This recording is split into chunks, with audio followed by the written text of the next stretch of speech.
This is Paul Schneiderman today on the 123rd edition of the Sports Untold podcast, also on Rainier Avenue Radio. My special guest today is University of Washington football legend Greg Lewis.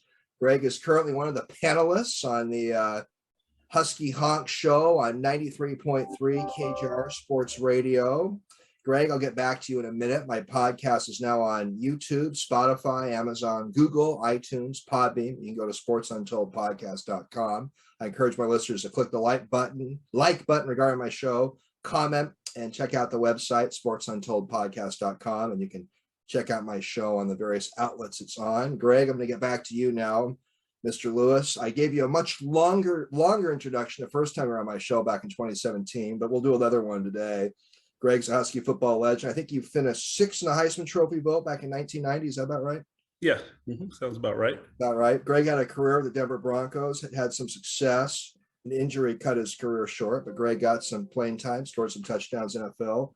Greg was inducted in the University of Washington Football Hall of Fame, the Seattle Public School Hall of Fame. The list goes on. I would say, Greg, one of all the distinctions you have in your athletic career, you are now the most frequent guest on the Sports Untold podcast. I've been on. So I'm moving up. I'm moving on up. My 15 minutes of fame is still going.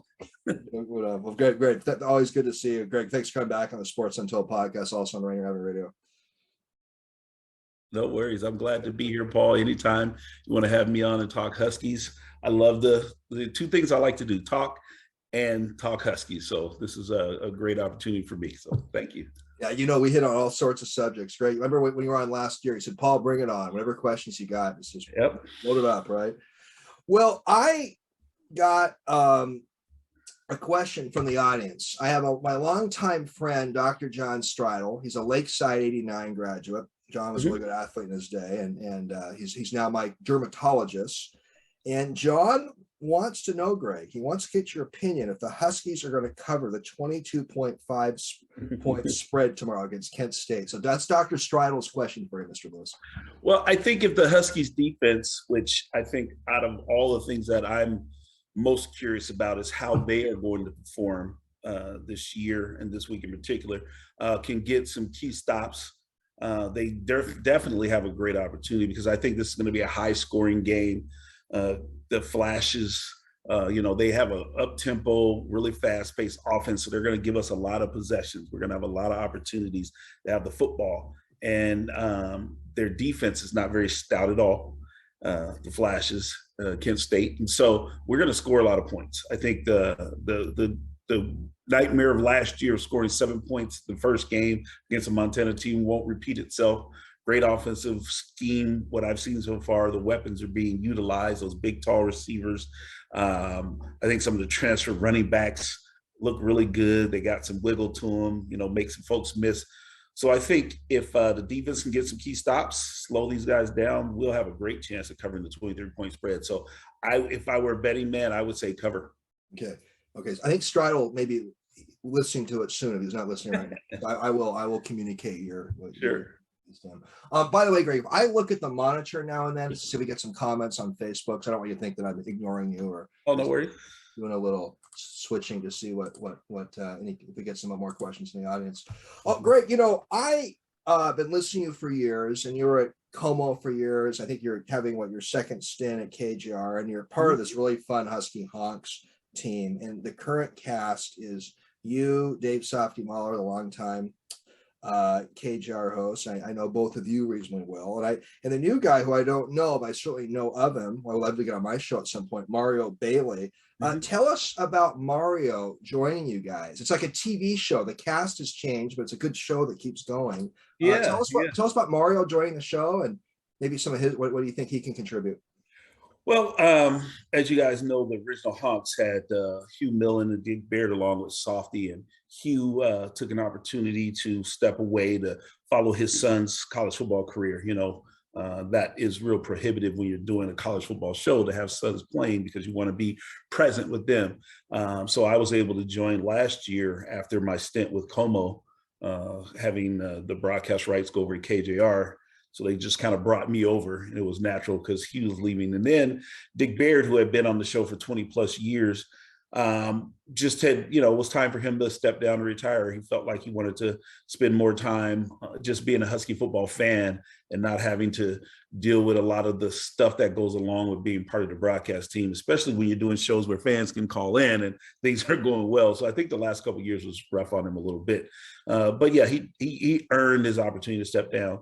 And so we were trying to figure out who should we bring in. And Softy's desire was a name that Husky fans would know and be familiar with in this newer generation, although Mario and I, are a little bit older, getting up there. Mario's a year younger than I am, but the national championship team that he was on and him being the Pac-10 player of the year, gave him that name, that credibility, and that notoriety I think that Softy was looking for. I think what Mario does is brings another local sports hero who's still in the football world because he works for the Seahawks in player development and community development with the Seahawks. So somebody who's still connected to the game of football, played at the highest levels, understands the game, can give you insight from a player perspective, from a champion's perspective, being a part of the best era of Husky football, period. So he brings all of those things to the table. He's indicated before we started the first show that he's a little nervous. I said, hey, we're just coming here talking football. I think between Mario and I, we'll spend some time, talking some X's and O's because we know the game from that perspective as well, but also just kind of giving folks an insight on what it's like to be on a team, a player, part of all the things that are connected to Husky football, the traditions, the history, the pageantry, the excitement around college football itself. He has an innate knowledge, having played at the highest levels and been on the pinnacle of college football. So we're excited to have him.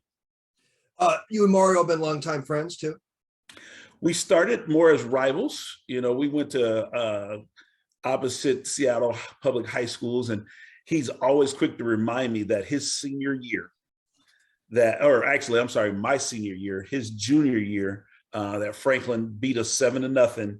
And although it was technically a tie for the Metro champs, he's claiming the Metro title because they had the head-to-head win over us. We both went to the state playoffs, and actually I think we went a little bit further than they did, but he's quick to remind me of that. But I also am quick to remind him that the other 3 years I was there, at least, we beat Franklin and beat them rather soundly, but they did bite us my last year. But other than that, yeah, we've been teammates for a long time. We both grew up in the city, so we've had that kinship. And after football, we both returned back to the city of Seattle. I was in Denver for about 3 years, and he was in the NFL for a couple of years and then played overseas for quite a long time. But ever since he's been back, we've, struck up our, friendship, and, we've had an opportunity to be around each other for quite some time. Him being with the Seahawks, me being with the Huskies, supporting one another, getting each other tickets to the games, that kind of stuff. So I would definitely consider Mario and I good friends. Well, I remember you were 2 years ahead of me. I was at Roosevelt. You were at Ingram 87. Mario was a year ahead of me. He was Franklin 88. And I remember he was a really good basketball player too. So yeah, we challenged each.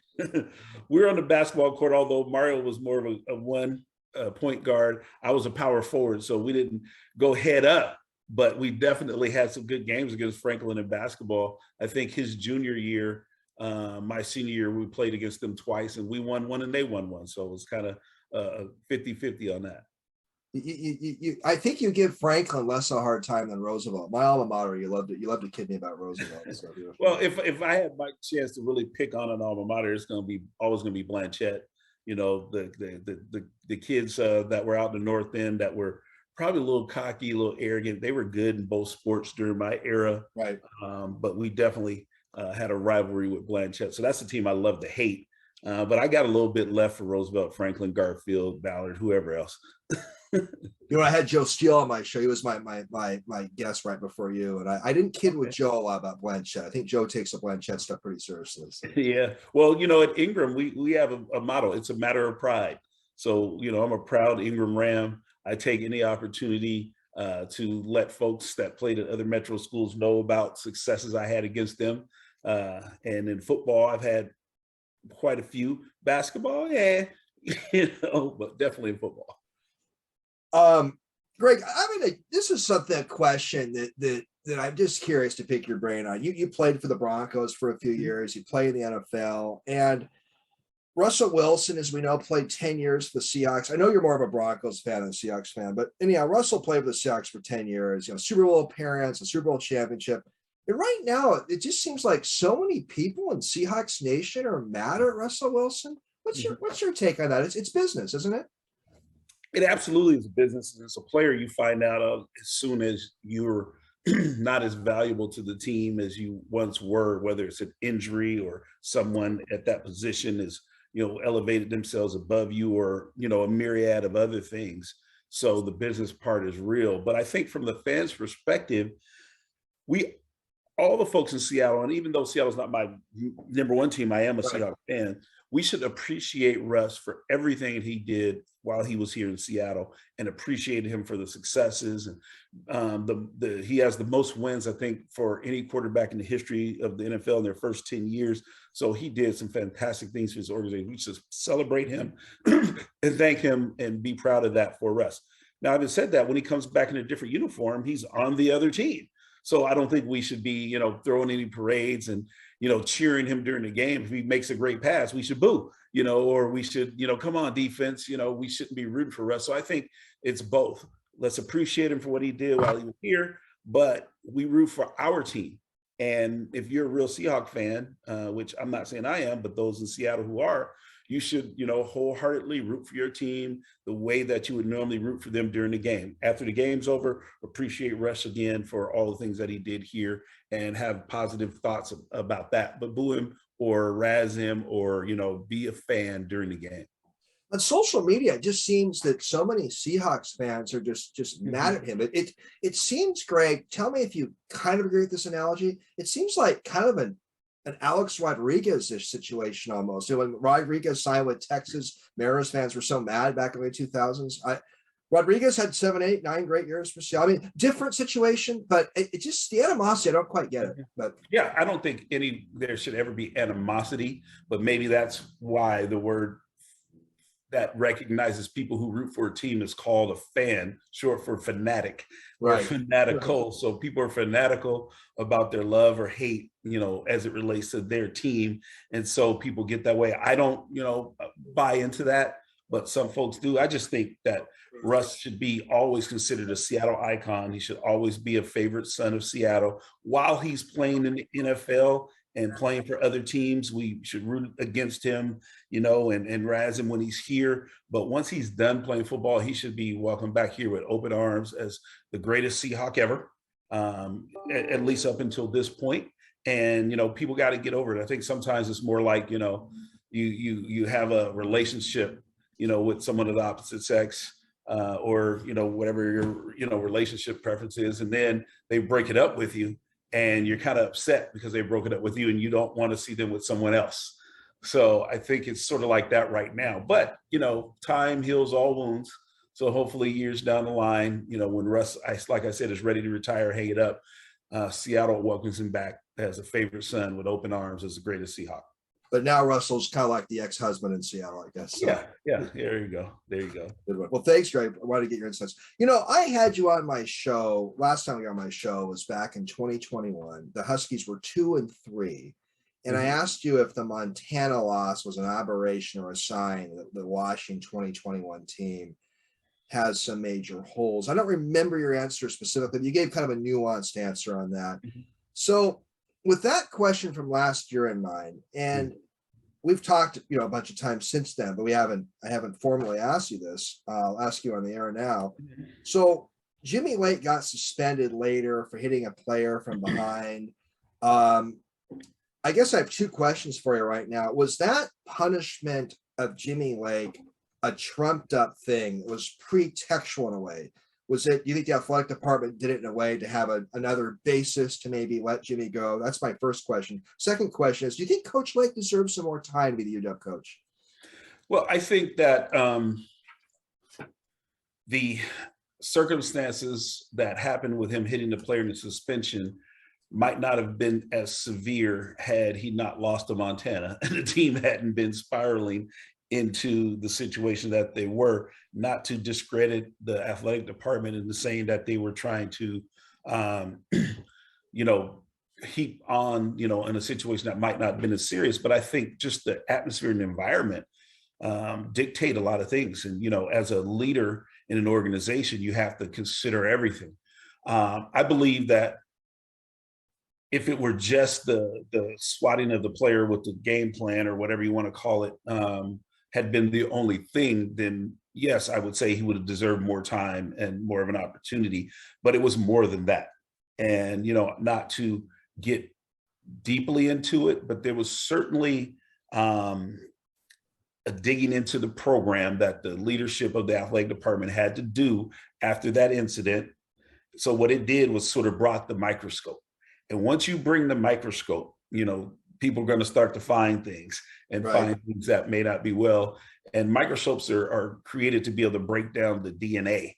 And what had happened is the DNA and or the culture of Husky football had fallen off the rails. And the athletic department felt like the football program's culture was in a real deep negative tailspin that it couldn't come out of. The players, it seemingly, and obviously there's never all, but it seemed like a lot of the players, had lost faith in the coaching staff and their ability to, be who they were when they signed up. Jimmy Lake was one of the great guys, great human being personalities. And I think the pressure of losing to Montana, all the things that were going on with COVID and not being able to right the ship in any way, shape, or form, kind of plummeted him into being someone that was different. And that difference created a negative culture all throughout the program. And then as an athletic director, you had to look at it from that perspective. Is there a way that Jimmy would be able to dig out of this based on the circumstances? I don't think that she felt that he could or turn it around. And instead of letting the program continue to slide into that negative space in place for more months and years before doing something about it, she decided that it wasn't going to turn around. Jimmy wasn't going to be able to get it turned around. And so let's go ahead and make the move now. Because the Huskies weren't bad during that 2020 abbreviated pandemic season. I mean, they weren't horrible. And then 2021 hit, it just seemed like things really went downhill. Yeah. So COVID created a lot of situations and circumstances that were unusual for football programs and coaching. And to come in as a first-time head coach and having to deal with all of that, it impacted his ability to recruit players. It impacted his ability to probably get the coaches that he may have wanted. It just had an impact on a lot of stuff.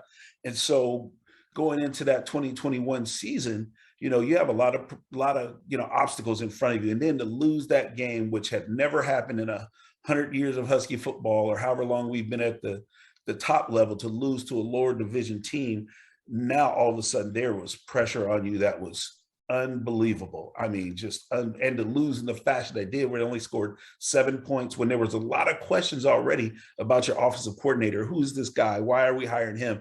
And then for him to lay an egg like that, everybody came out. And, I think too, and this is something that I'll say, and, folks can take it how they want. I think there's more scrutiny on you as an African-American head coach. There are very few in college football and professional football. And so there's already some built-in pressure and scrutiny that you're dealing with. People, he's capable, all that kind of stuff.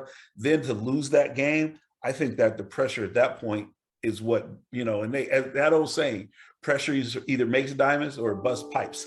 Right. And I have to say, the UW football program, a few pipes got busted last year. Well, you brought up a lot there, Greg, and I just remember that question I asked you: is this Montana State a precursor of a program in big trouble? It turns out a year later that Montana loss really, really affected the program tremendously. So. Yeah. I think it's sort of a chicken and egg thing, though. I'm not so sure how much of problems they were in that Montana exposed, or if Montana's loss actually caused a lot of the ensuing problems. I would say more the latter, because I think if you had found a way to win that game, and let's face it, the Huskies could have won that game. There's several other games in the year they could have won. A few things go differently here and there. They could have pulled that game out. I think the season would have went a lot different. I don't know. I'm not saying they would have been Rose Bowl champions or anything, but I think Jimmy Lake could have continued to be who he is. The plan could continue to be executed. The scrutiny wouldn't be as tough. And, you may come out with a 6, 7, 8 win season, maybe, Right. but I do think that that loss precipitated things changing, abandoning the plan, panicking, all of those things, which, is never good. Greg, are you hearing anything where Coach Lake could end up? Are you hearing anything behind the scenes? Could he get maybe a coordinator position somewhere? Are you? What are you I haven't heard anything. I think he's probably, going to lay low for a while. He's, fortunately, college football right now is a lucrative endeavor. So I think that him and his family will be okay financially for a while, and should have, no problems with that part of his life. I think it'll give him an opportunity to sort of reflect, rethink who he is. How does he get back to the Jimmy Lake previous to those issues? And then, find some folks who believe in him and trust in him and know who he is and have been a part of his, career that'll give him that opportunity to get back in it if that's what he wants. But I think deep down inside, he's a good football coach. There's always that, can a good assistant become a good head coach? right? Still, I'm not saying he couldn't, maybe he could, but I think at least he showed how great of a position coach and a really good defensive coordinator that he is. Right. Well, this new coach, Caleb, I always mispronounce Caleb's like DeBoer. Kalen DeBoer. Yeah. DeBoer. Okay. So Caleb, what do you think of Caleb as the new coach, Greg? And put on the Greg Lewis crystal ball. Do you see Caleb as maybe having a 6-year or so run as a coach like Chris Peterson? Can you see him having a really long run like Don James? Tell us what you think of the hiring and put on your crystal ball. What do you see happening with Caleb's tenure at University of Washington? Not to correct you, but it's Kaylin with an N, not B. Kaylin DeBoer. Oh, Caleb. I'm sorry. Yeah. And if you're saying that, I apologize, but it sounded like you're saying Caleb. But no, Kaylin. I think I did say Caleb. My bad. So Coach DeBoer, to me, is sort of that what you would think of a football coach is. He's a guy who loves the game of football, who played, as a young person. Wasn't super physically talented, but was good enough to play at a lower division of college football and had a lot of success. Wasn't able to extend his career to be a professional, but loved the game of football. So got into coaching, someone who, like I said, did it the hard way by hard work, by studying, by, knowing his assignments. And those are things that, usually translate into being a good coach.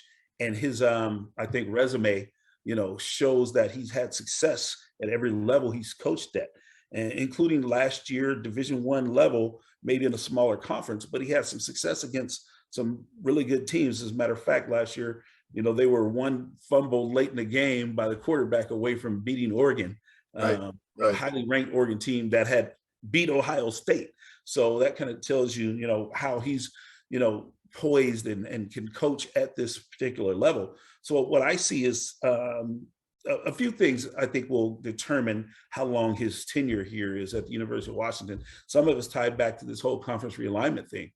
I have some fears, not irrationally, and I know University of Washington ultimately should be okay because of our history and our success and what I believe the athletic department will do to fortify us as a player in big time college football. But if for some reason we were to slip a little bit and not stay at the power 3 or 2 level, which is what it seems like it's going to, you can see a coach like DeBoer having some success but wanting to be at that level. And if we're not there, perhaps finding a team or being at least recruited away from one of those programs, if indeed that's the case. If we are continuing to play big boy football and be in the conference alignments that can, compete for national championships, which I hope and assume that we should be, then I could see him having a long tenure here. I think the way the whole conference alignment thing will go with, 2 or 3 conferences, you'll see a little more stability and programs wanting to hold on to coaches that have proven themselves and are good and doing playing well. Coach DeBoer, I think he's a little younger than I am, so age certainly shouldn't be a factor in how long he stays. I think Coach DeBoer will end up being a Husky for quite some time as long as this program continues to invest in football, be successful in football, and play at the highest levels. Well, I'm going to ask you some more about the conference Pac-12 future issues. And one thing I like with this new coach, Greg, is it strikes me as a guy who's willing to learn from others And he just strikes, he sort of brings that sort of Midwestern folksiness, I guess we can call it. But he strikes me as a guy who's reaching out to a lot of the alums. And I hear he's talking to a lot of like Coach Peterson. It strikes me as a guy who's trying to take a lot in and admits he doesn't have all the answers. That's something I picked up on the guy. Well, I certainly think Coach in his, tenure, he mentioned the other day that he's learned from a lot of other really good coaches and people throughout his career. He's had the opportunity to coach around some other greats, and then to be here having Coach Peterson still connected to the program, it would make sense to, leverage that and, glean as much as you can from him. But while at the same time, still knowing who you are, how you do things, and knowing that you've had a lot of success already. So you pick up a few things here and there. And I think he's certainly humble enough to, be willing to glean what he can from others, whether it's strictly X's and O's or it's a culture, environment, or how you do things, all of that. So I've appreciated how open he's been with former players. And most coaches usually are. You very rarely find a coach that comes into a new program and wants to, exclude folks from the past and not dip into that tradition, especially one that has a tradition like the University of Washington. So most coaches that I've encountered throughout the years have been open to having former players. He may be doing a little more just to make sure that folks feel welcome and are around and doing things. So, I applaud that part. And again, yes, if there are people like Coach Peterson around, that you can learn from, I would think that his humility is allowing him to do that. Well, you seem pretty optimistic that Caleb could be a guy who could be in the program for a long time. I liked hearing your general optimism that he could be a guy who could have a long run at the University of Washington. Greg, a famous Husky legend passed this year, Hugh McElhaney, and a famous running back. I remember many, many years ago, Greg, when you played with the Huskies, there was a Seattle Times article where, what do they call you? Like, he was the king? He was the king, and they called me the prince. I remember that article. Right. So, did you ever get to know Hugh McElhaney? And do you think the UW should do something specific to honor him? Yeah. I got to meet him a time or two. I'd never had an opportunity to really get to know him.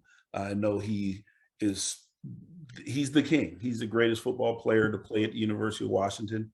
He's in University of Washington Hall of Fame, College Football Hall of Fame, the NFL Hall of Fame. And although I never got a chance to see him play personally, I've seen clips, and, during the era of football he played, he was just the best. He just was the guy. And so all respect and honor to Hugh McElhaney, and, just to his family and friends and relatives. Certainly we hate to see him go. He's a big part of our tradition and history at the University of Washington. And, me being compared to him was fun. But again, he was the king. I think that the University of Washington has certainly honored him throughout the years. Like I said, he's a Hall of Fame member. He's been a Husky legend that we bring back during the third quarters and that sort of thing. So I think, that the athletic department has done a good job of trying to make sure former players who have had success at higher levels have felt, appreciated and honored and that sort of thing. I don't know what his connection has been to the university over the last several years. I haven't seen him around, at all. And that could be just his health and, his age and whether he gets around and travels a lot. So I'm not sure if they have anything planned, but he's certainly deserving of any honor that the University of Washington could give him. I think that, anytime we can celebrate folks who created the history here, who created the legacy here, who have been honored at the highest levels, we want to recognize them, because it also shines a light on our university and the type of, athletes and students and people that come out of this great place that I call, home, the UW. So any accolades or celebration that we do for Hugh McElhaney or might be done in the future, I think is well deserved. Greg, I'm kind of chuckling at something McElhaney said. He said he made more money at University of Washington than the NFL. So yeah, I've heard, I'm not going to call names, but I've in my life going to banquets and hanging out with, the who's who of college football and running back position in particular. I've had other guys tell me, I had one guy in particular, I'm not gonna say his name, but he said, man, I took a big pay cut when I left college to go to the NFL. And it wasn't until they left their first NFL team and signed their second contract, signed a bigger contract with a second team, that they said they caught up. But so I've heard that and more than, and that was a different time, different era of football. The University of Washington certainly, paid some penance for things that happened back in that era. But during that era of football, there was a lot going on. A lot going on, yeah. Well, Hugh didn't hide the ball on that too much No. many years later, and some of Sure. the whole different era with all the name, image, likeness stuff, whole different era now. I encourage my listeners to like, subscribe, and comment. Go to sportsuntouldpodcast.com. I got Husky great Greg Lewis on, and current Husky football commentator at Seattle's KGR Radio on the Husky Honk segment, Greg Lewis. Greg also does part of the broadcasting team. Greg, we're going to have some chatting about all this craziness going on with the Pac-12 and the college conferences in general. And I remember, Greg, you and I talked, I don't remember if it was on the air, but I think we talked about this off the air, about the hypotheticals of the University of Washington maybe not being in the same conference as Washington State. And it just seemed kind of like one of those sports junky hypotheticals that would maybe never happen. But now it's reality. This stuff could really happen. So I want to get your take on the story that broke today, the possibility of the UW, Oregon, Notre Dame, and Stanford and Cal joining the Big Ten. And give me your take on that. I got a few follow-up questions. The best thing about college football for a long time was the tradition and the history and the rivalries. It was what made college football special, and that's what drove it. And I think why fans came out to the games and all that kind of stuff. What's changed is that the most important thing in college football has become money. And the reason money has become so important is in order to attract the best 17-year-olds to your program, you have to have an army of people out there finding the best 17-year-olds, recruiting the best 17-year-olds. And then you have to have the facilities and all the things that go along with that to, stay engaged in this arm race. And that costs money. And if the thing that creates, unequalness in college football are the haves and the have-nots with money. And so the Big Ten and the SEC have, been unashamed about going after teams from other conferences that they feel like not necessarily just come in and raise the competitiveness. Yeah, that helps, but also brings larger TV markets and more opportunity to make money as they're negotiating these huge billion-dollar television deals. And so the Big Ten, Los Angeles is a huge television market. USC has huge football history and tradition. UCLA has some tradition and history.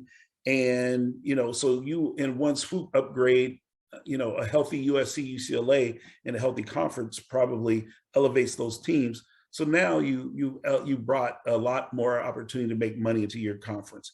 And so that's what's driving it now. And that's why some of these traditional rivalries like Washington State aren't as important, because it's all about the arms race, and the arms race has to be paid for. And so that's why these things are starting to happen. And I think also college football has been, a driving force for athletic departments forever. And I think there's some sentiment within college football that they feel like they're being held down a little bit by some of the other sports and programs by having to feed them when they bring in all the revenues, whether that's real or not. I'm just saying, I think there's a sentiment of that. And so I think there's this down the line, college football is looking to break away from the construct, the confines of, the NC2A. And so how do you do that? By building conferences that have all the power and the schools and having the money to be able to do it and make it happen. So I think that's kind of where we might be headed, the college football breaking outside of the NC2A construct. So, that's a lot. And those are, all things that, have some moving parts and all that. But I think that, it is very realistic that rivalries and history and tradition are no longer the driving forces in college football. It's money and television contracts and revenue. And so that's what's driving all of this realignment. And, if you're the Big Ten, the Bay Area is one of the largest markets in the country. And if Stanford and Cal football are playing well and people are interested in that, you bring a huge TV market. I think Washington, Seattle area, we're either 16 or 18, depending on who you ask, television market. So, and then Oregon has some of a national following, through Nike and having built that with intentional marketing and all of that stuff. So if you're the Big Ten and the SEC is going to continue to try to, look for opportunity. I've heard stuff about Clemson and Florida State ending up in the SEC. So, you got to compete. And again, that gives you the opportunity to always compete for national championships, which gives you the opportunity to always recruit the best kids. And we've seen a flux of top college recruitable athletes, football players in particular, leave the Seattle and the Northwest and the West Coast footprint and go back east, Midwest. So, you don't want to have that continue to happen because ultimately it's going to impact the product. So if Washington, Greg, ended up in the Big Ten, could you live with that? If the alternative is being in a conference that's similar to the WAC or the Big West or something like that, absolutely. I think the University of Washington has played big time football for a long time. And I don't want to see us fall to, where we're like a San Jose State or what Boise State was before all the Oklahoma, victory in the bowl game and all of that, into a lesser conference, playing lesser football, smaller scale, where we're one of those teams that, they schedule late in the season, to get an easy win or whatever. I would prefer to be in the Big Ten than to be with that. Absolutely. All day, every day. Well, you made me answer my next question. My next question I was going to ask you was, how would you feel if Washington were in a newly configured Pac-12 that had schools like Fresno State and San Jose State, but it geographically made sense. It was all like mostly West Coast teams. You'd still rather have us with the more prominent programs in a conference that geographically is a little off. If you take that conference that you just described, and now go out in the recruiting trail and tell kids that are 4 and 5 star players that you're going to play Fresno State, San Diego State, and all of that, and that you don't really have a chance to play in the national championship because we can go 11-0 in that conference and still not get into the playoff, and tell them that they're going to say thanks but no thanks, and then it's going to create something different, which means now you're not going to be as good. So now you're in a conference that the other teams aren't that good and you're not that good. So you really have no chance. And so it just continues the self-fulfilling prophecy. I don't want Washington to be in that sort of scenario. I would rather travel a little bit, and if we have USC, UCLA, Cal, and Stanford, we got 4 teams that we could play every year that are right here in the same footprint. So 4 of your games are right in that footprint. And then you're going to have to travel a little bit for some of the others. But I would, far prefer that than the second scenario that was painted. Greg, one thing your colleague Softy Muller brought up on KGR when the USC UCLA story broke and they were going to be leaving the Pac-12 in a couple of years to join the Big Ten. Softy threw out the idea. I don't know if he was endorsing this idea, but it kind of interests me. He threw out the idea of Washington going independent for a while. How would you feel about that? I mean, that could certainly work. I mean, if you do that and you can keep the teams that you're traditionally used to playing, Washington State, Oregon, the Cals and Stanfords, to add you as a, non-conference game, that would work. I don't think if Cal, Stanford, Oregon all went to the Big Ten and we didn't, that it would be as easy. Then it would really be tough because if part of your thing is because you don't want to be traveling all over the country, who are you going to play on the West Coast if those teams, USC won't play you, UCLA won't play you, Oregon won't play you, Stanford won't play you, and Cal won't play you? Who are you going to play on the West Coast other than, a few of the leftovers from the Pac-10? Again, I don't think that bodes well. But if you're willing to travel and do that, it might work. But if you're willing to travel, why not just join the Big Ten? Right. We'll see. And there was talk about Washington joining the ACC. But as you said, Greg, there's so many moving parts to this. It gets kind of overwhelming and complicated. So. Yeah, you join the ACC and then 2 years later or 4 years later or whatever, some of the best teams in the ACC vote for the SEC. Then you're right back in the situation you're in. And, I would rather look for some permanency. And right now, the only places that look like they're in it for the long haul, permanent, success, are the Big Ten and the SEC. I think the Big 12 has some things to be thinking about and has some concern. I think the ACC may be vulnerable in some ways as well, because from what I heard from the commissioner, especially the commissioner of the Big Ten, he's being aggressive and he's looking for other moves. And so if you're in a conference where it's top heavy and there are a couple of teams that are bringing in all the revenue, those are the teams that they're looking to pick off, and you're vulnerable. So I think I would rather look for a situation that's more permanent than, temporary. Yeah, a lot there. I mean, it's just there's so many moving parts. I had a guy on my show. I mentioned this to a couple other guests too. I had a sports economist on my show a few years back, and Andrew Zimbalist, a professor. He's written a lot on the economics of sports. I always think what Zimbalist has advocated. Zimbalist thinks the whole NCAA should be completely dismantled and Congress get involved and start a whole new federally chartered college athletic system. Zimbalist just thinks NCAA model is not sustainable long term. Sure. So I do think about his sort of radical approach, just abolish the whole thing and start a whole new constitution. That will probably never happen, but it's something that kind of fascinates me. Yeah, I think the NC2A has moved slowly on things that they probably should have considered doing earlier, and that has led to a lot of the litigation and or situations that create the oddities that we see now.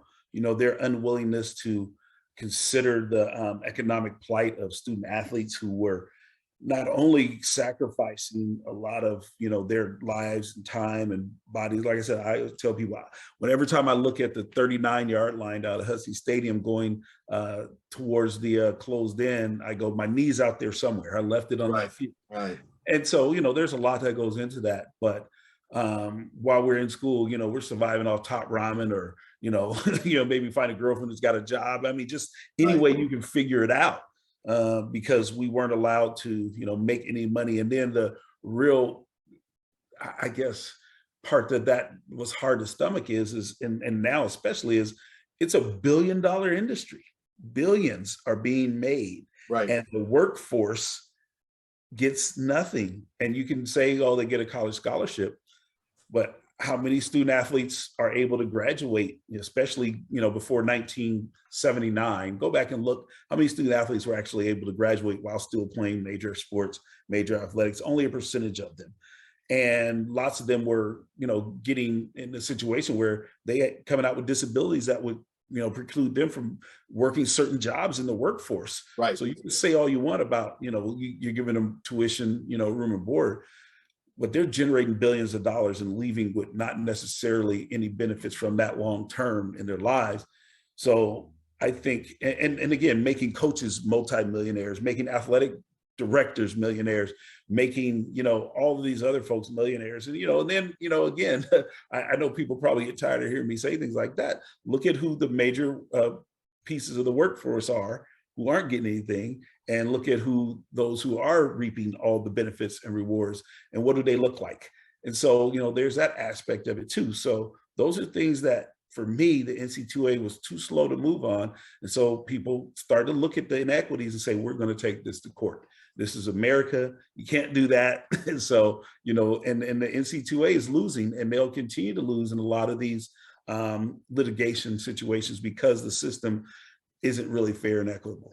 Yeah, Greg, we talked about some of these issues when you were on last year. You had a lot of good points on this stuff. One thing, I don't know if I've talked with you about this specifically. I've talked to Ed Cunningham about this, a couple other guests, is some kind of workers' compensation program where injured athletes can have benefits and medical care provided. So that would be a proposal that sort of interests me, where some system can be set up where those athletes could have something similar to that kind of model that workers can have. So I think a lot of people, think about that, especially from the professional sports level.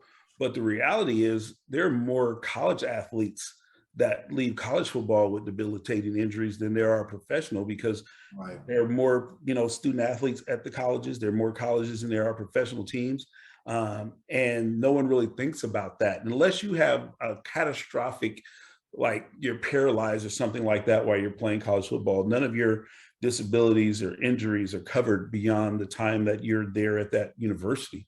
Right. And so, guys, like I said, my knee injury started at the University of Washington. Ultimately, I hurt it again while I was with Denver, but I probably would have never heard it at Denver had I not heard it at the University of Washington. Right. It was a re-injury of a knee that was loose and was never the same after that first initial one. So that makes sense that we should cover student athletes, and there's enough money.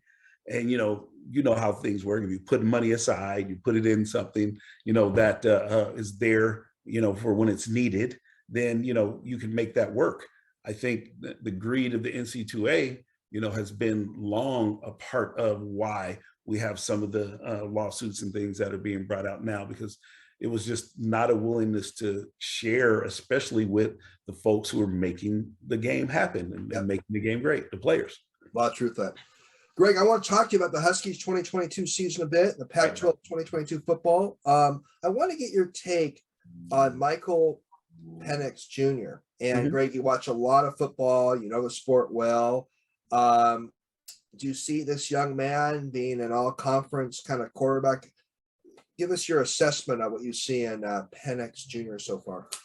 Really, the only roadblock to Penix having had a great career to this point has been injuries. I mean, this young man has had a good career in the moments that he's been able to play. He was with Indiana, for those who don't know, in the Big Ten previous. And Indiana, the year that he played, I believe it was 8 or 9 games, was like 7-1 going into the game where he got hurt. And they ended up losing the game he got hurt. But they hadn't had a run like that in the Big Ten in a long, long time. And he was playing phenomenal football. He played against huge opponents, Ohio State, Michigan. And even though he didn't win some of those games, his contribution in those games was huge. I think he had a huge 300 pass and 80 some odd yards rushing against Ohio State in a game with 3 touchdowns. So he's played at the highest level and had success. He's just been snake bit 2 years in a row. He has season-ending injuries before the 10-game mark. So I think that if he can stay healthy, he looked like himself this spring. He looked like he was healthy. He wasn't suffering from any holdover, effects from those injuries. So if he can stay healthy, I think Michael Penix gives us a great opportunity to have a successful season. And when he had his largest amount of success, Coach Kalen DeBoer was the offensive coordinator, and the system that they were running is similar to what the Huskies are going to be running now. So you take a guy who's had success in a major Power 5 conference, one of the best, against some of the best, with the coach that he had that success with and the offense that he's familiar with what I think are skilled players that are really good. If our offensive line this year plays at the level that their talent suggests that they could, I think this offense has a great opportunity to be really, really good. They are going to have to come out and establish some kind of running game so that it's respected. They've got 3 transfers they brought in. Right now, 2 of the transfers, Tua Papa and Will Nixon, are probably going to be the 2 primary running backs that we see on Saturday. The other guys will probably get an opportunity here and there, because I think we're going to score a lot of points. And this game might, hopefully be one that we can put away early. We'll see some of those other guys, but I think they've done what they feel like they need to do in order to be successful on the offensive side of the ball and give Penix, I think on the receiver side, they already had the weapons, given the offense, given the full, running game and all that to go along with it. I think he's going to do fine. And, we just keep our fingers crossed that he stays healthy. If he does that, I think we should have a good season. I think what Coach DeBoer did at Indiana and what Penix Jr. did at Indiana, because Indiana has a great basketball program, but historically is not known for having a very prominent football program. I think like I just said, I think what Penix did there and what Coach DeBoer did there as the offensive coordinator, it's impressive stuff. Yeah, they've had that success and that run in a conference that plays big time football. And he, when you see Penix out on the field, you can tell that he's comfortable. He's in command. It's not too big for him. He knows that he has the skills and the ability, and he's done it. So it's not a matter of if I can. It's just, let's get this group together and make sure that we all are on the same page. I think just being on the same page, I like our wide receiver room. I like Roma Duns. I like Jalen McMillan. I like Giles Jackson. I like Jalen Polk.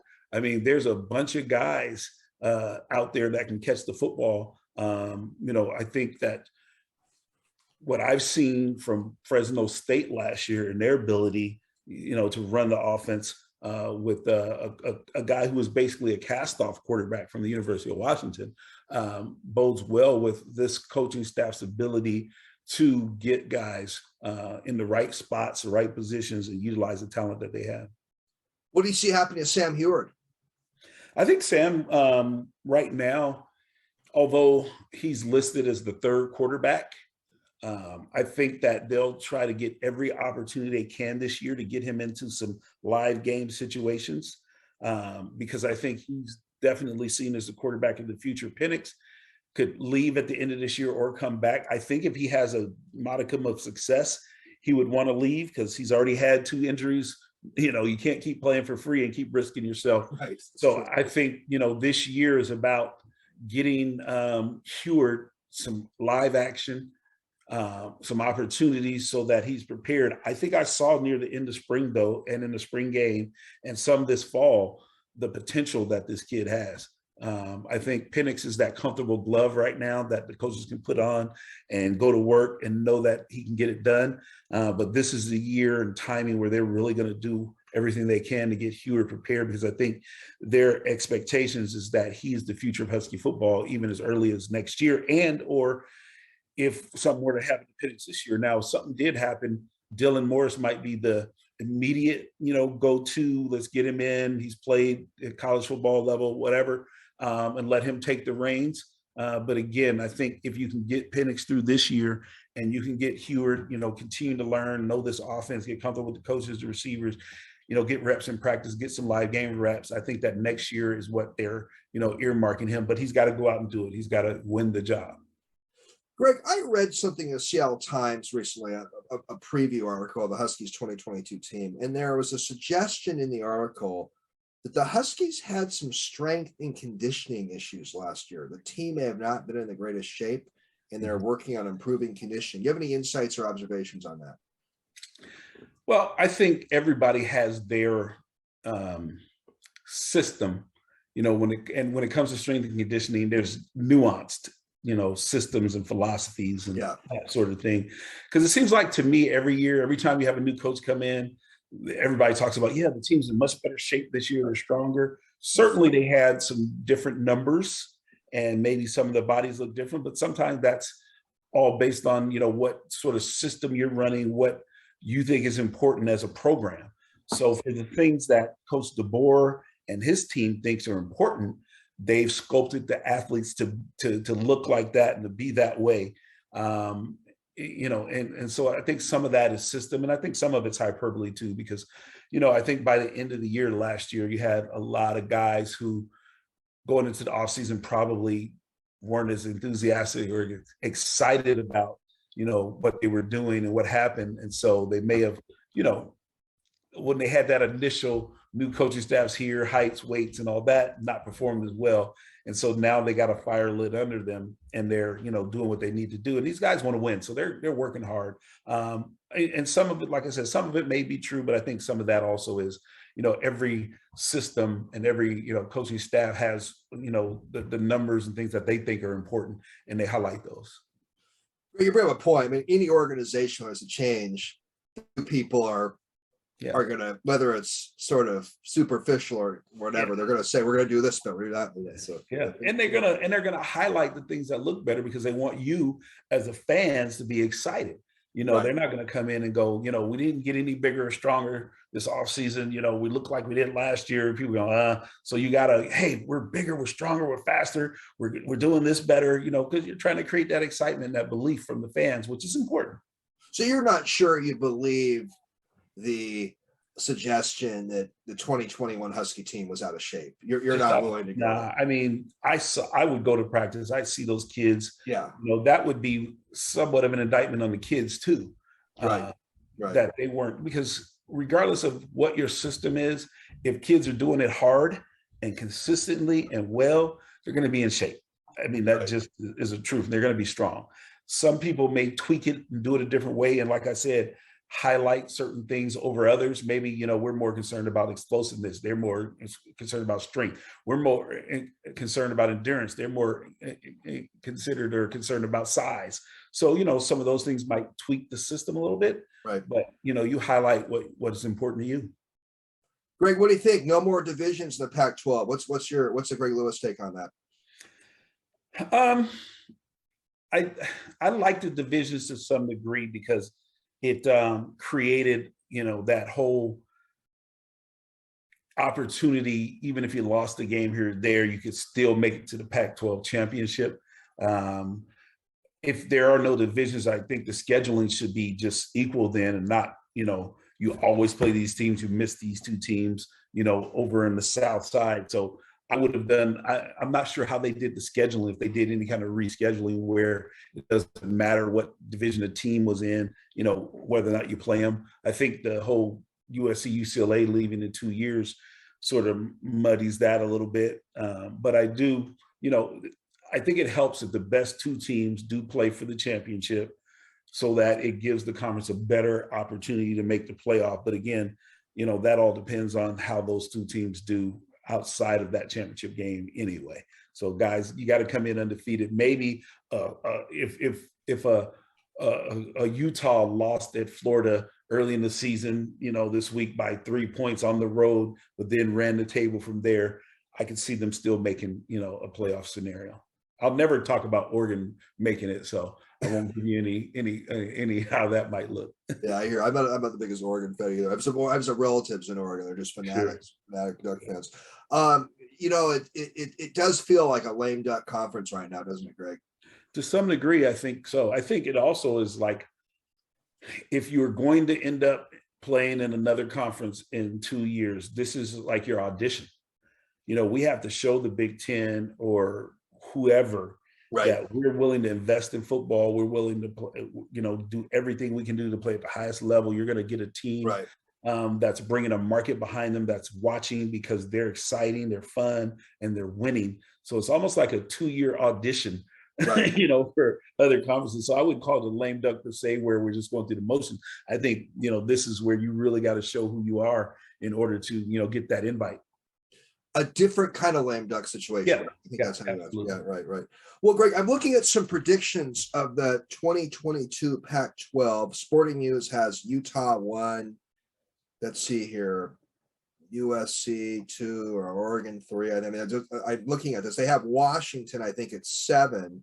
Mm-hmm. What do you think of the Huskies being picked to be the 7th best team of the 12 Pac-12 teams that some pundits have? Give me your take on that. Yeah, I think once you get past, the top 2 or 3, it can go any order.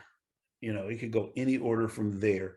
I think right now, being unbiased, I would have to give the nod to Utah, what they were able to do last year, and knowing that their consistency, same coaching staff, same system, and playing hard-nosed defense, which is, kind of Washington's, success under Don James kind of deal, should bode well for them.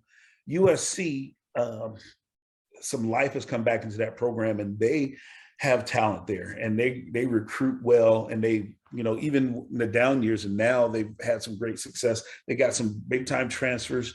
They were a sleeping giant. So you got to figure USC with a winning coaching staff, might certainly be there. Oregon's been consistent lately. They got 1 million 5-star guys. I mean, Oregon's been recruiting the best in the Pac-10 consistently over the last 5 or 6 years. And after that, it's a toss-up. I mean, last year, the game we lost to Colorado, which, easily could have won, was a toss-up. We beat Stanford, but we beat them on the last play of the game.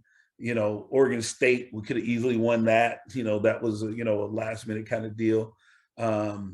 Arizona was awful last year, but they had some recruiting success. Arizona State lost their best player offensively, which was their quarterback last year. So all those teams, along with Washington, I think you can throw them in a hat and shake them up. Personally, because I'm a Husky fan, and I know we had way more talent on the team last year than what we showed. I can't argue a 4-8 result, but what I can say is we have way more talent on the team than that. And I think we've added to that with our quarterback situation. I think our skilled players will come to play. The defense I'm a little less bullish on because we lost two great defensive backs, two guys on the corner that shut everything down. I mean, everything. NFL draft picks. Yep. Yeah, one first round, one early second. So, we're going to have to, definitely wait and see on that a little bit. I think our pass rush will be better, though, which was non-existent last year. So I'm excited to see how ZTF being fully healthy, how Martin, who transferred from Texas A&M, having a year under his belt, having some of the young guys getting into that part of their career where hopefully the light goes on, bodes well. So those are some, things. The safeties have been there forever.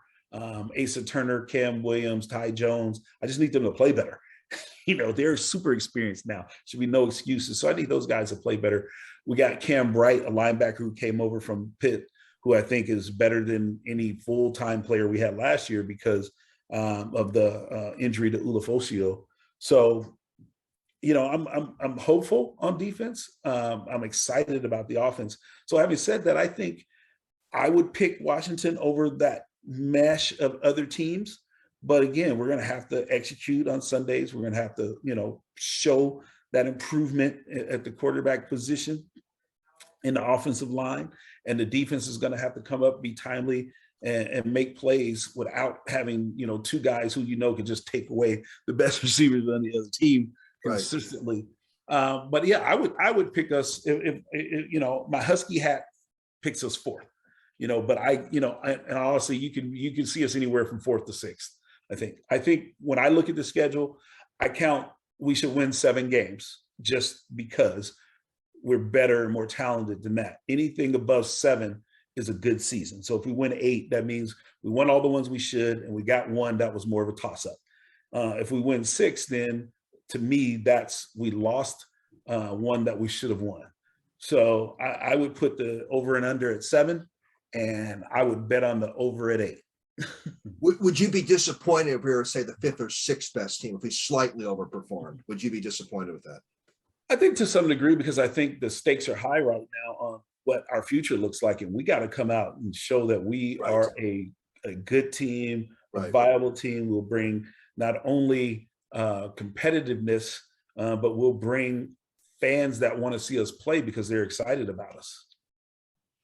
Greg, I'm chuckling for a second. I've had our friend, mutual friend Eldridge Casner on a couple of times, and last year I asked Eldridge a similar question about the pundits where they predicted the Husky basketball. Eldridge goes, "Paul, who are these pundits you keep quoting? Who are these?" So Eldridge, you gave me a much less of a hard time about when I quoted pundits than Eldridge did. Eldridge drilled me a little bit, but I know who the pundits are. I think what he was saying is they don't matter, and he's right. They don't matter. I think for me, I'm always an optimist to some degree.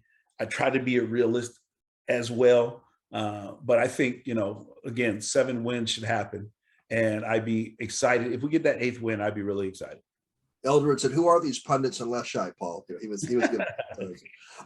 Greg, maybe just 1 or 2 more questions. Is that okay? Sure. Good. Sure. I'm reading that Caleb Williams, a young man who transferred from Oklahoma to USC, is getting a lot of attention, the quarterback, and USC has another young man, Jordan Addison, a wide receiver. Those 2 aforementioned players are those potential Pac-12 Player of the Year candidates, and you have like Wazoo has his quarterback Cameron Ward. Why don't you just mention a couple players that you think fans should look out for, and who you could see as being maybe the Pac-12 Player of the Year? Well, you definitely named a couple of them over at USC. I think, that team is always going to be loaded and always going to have a ton of talent. And, the Caleb Williams kid coming over from Oklahoma, joining his coach. So, you got to figure he knows the system and everything. And now he's still surrounded by a ton of spectacular athletes, receivers, running backs, all of that. He certainly would get my initial nod. I think Michael Penix, could potentially end up being in that race if he doesn't get hurt. So I'm excited to see what happens with him. There's always a breakout guy that you don't know about or that you're not expecting that comes out of nowhere, or he's young and he just hasn't had his marker opportunity yet. I think this year it's more wide open for the Pac-12 than any time, in a long time. Oregon has had some, great players, quarterback and running back, that were experienced for a while, but they're sort of restocking their I think this is just one of those years where somebody's going to come out of the woodworks that we didn't necessarily know about at the beginning of the season. Greg, we're both Huskies here. What's your take on Jake Dickert as a new Washington State coach? Well, he he put a number on us in the Apple Cup. I can tell you that. I mean, that was kind of tough. But I think he's a stabilizing force for them. All the circus that they went through with the previous coach and the whole vaccine, mandate and all of that, and his staff following his lead and, really taking the state. And now he's suing them. I think they needed a calming, sort of stability in their coaching staff. And he provided that. And I think he's a confident guy. I think he's a good football coach. And, he can say that he's the, first Washington State coach to beat the Huskies in like 9-10 tries or something like that. So, he certainly is, comes in with that confidence and, he's 1-0 against us. So, he's got to be feeling good about that. And they had a lot of drama with Mike Leach as well. So they definitely had some drama in that football program the last quite a few years. Well, Greg, I mean, on this note, anything else you want to share about the Huskies and the 2022 season and college football in general? I'm just going to give you the floor. Anything you want to share that we haven't talked about today? Well, I just, I'm a college football fan. This is the greatest sport in the world to me. And this time of year, my blood gets flowing. I'm always excited to do my radio show, 93.3 KJR FM, Tuesdays at 4 and 4 hours before kickoff every football game, and then maybe about an hour after. Just a shameless plug for that. No, I love it. I should have done it earlier. Mario, no, you did. You talked about us. Just wanted to reiterate that. And so, this is the most exciting time of year for me. I do have, as we talked about, some concerns of where college football is going. They say change is always good. And there's some things about this change I think that are good, but I think there are some trepidatious, things going on that, and over the last 20 years, you've probably seen it become more and more of a haves versus have-nots, and the haves have gotten more and more and more and become bigger. And, this whole Alabama, I mean, we haven't seen a string of just success like Alabama's having. Clemson was in there for a while, but if you take Alabama, Clemson, Ohio State, and probably Oklahoma, let's just say, in their sort of two, I mean, the power's just rested there for so long, and it's just going to continue to be those few teams with the way things are going with NIL, transfer portal. Just think about this. I can sign with the University of Washington, play for a year, be recognized as one of the best players in the country in my position, go, now I think Alabama would be interested in me. Let me put my name in the transfer portal, end up at Alabama the next year and play. Right. So, those are some of the things that I think are, potential, pitfalls, or, teams that set up the NIL better, where they got a lot of money to play with to recruit, which is not supposed to be used for, but it certainly is being. Again, those are usually the teams that are already successful, that have folks, boosters, and businesses that are that fanatic about their program to put that out there. So I think it'll be interesting to see what happens over the next 5 to 10 years in college football, because I think when we get into the 2030s, we're going to see something that looks a lot different than what we see now. Definitely a different era. Well, Greg, on a humorous note, I think you can see I have some pictures of two deceased icons in my office here, Martin Luther King and Lou Gehrig. Mm-hmm. Like the movie Night Museum, when the statues come to life and talk. I think Lou Gehrig and Martin Luther King both gave a thumbs up, and you gave that plug, Greg. So right. I think I saw Lou and MLK talk. Yeah, I appreciate that, guys. Okay.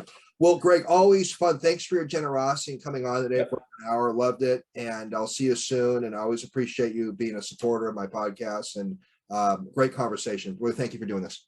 Absolutely. Thanks for having me, Paul. Anytime, Greg. You take care. See you soon.